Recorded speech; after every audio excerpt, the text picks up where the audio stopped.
So finally found a spot where I think I can shoot some video here. 2 stops later, finally found a place. It wasn't easy. It took me a while just to find a spot that's outside of a national provincial park. This point about national parks is becoming more and more of a hot button with me. Quite the effort to get to this spot. I went to 2 other spots, and of course they either have provincial all over them, or it's too close to roads, vehicles, that sort of things. You gotta have to do your work, do your research before you head out, which is why I'm kind of keen on discussing these proposed new rules that are going to be coming out in early 2018.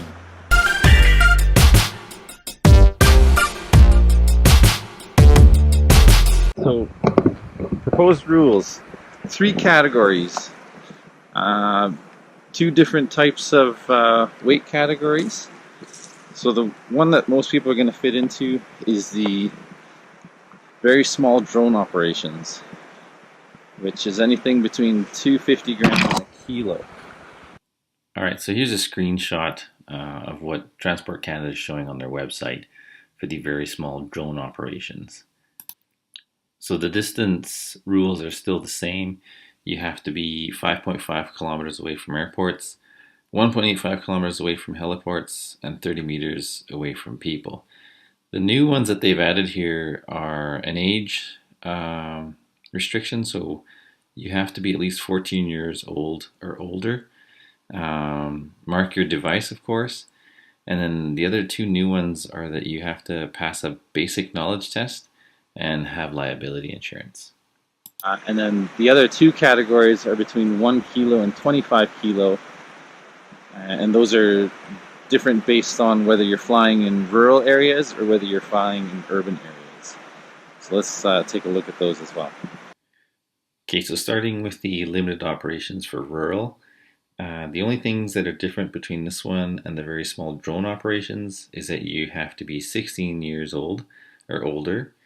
You still have to mark your device, basic knowledge test, have liability insurance, and then you also have to be 150 meters from open air assemblies of people, so like an outdoor concert, for example, and then 75 meters away from people, vehicles, and vessels, and 1 kilometer from built-up areas. In comparison, the complex operations, so for urban areas, they really pile on the rules for this category. For example, you will have to hold a pilot permit that is specific to small drones, so Transport Canada will be arranging that. You have to register and mark your device with a unique identification that Transport Canada will provide. Your drone has to meet certain design standards. You have to follow a set of flight rules, and then get approval from air traffic control. And again, it's the same distance rules, though, 150 meters from open air assemblies and 30 meters from people, vehicles, and vessels. I think it's time to fly. Let me get set up and let's see what this looks like.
feeling for the day is kind of bittersweet because it's nice out here, but you really have to find the spots.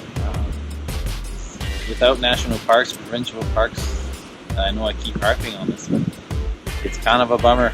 And as you can see, like there's nobody here except for one fly fisherman and staying away from him, but there's nobody here. I'm flying, 90 meters below, doing my part to just enjoy the hobby and to get out, which is what I like doing. So hopefully Transport Canada does something about the national parks.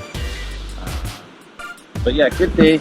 Just packing up now, heading back to Calgary.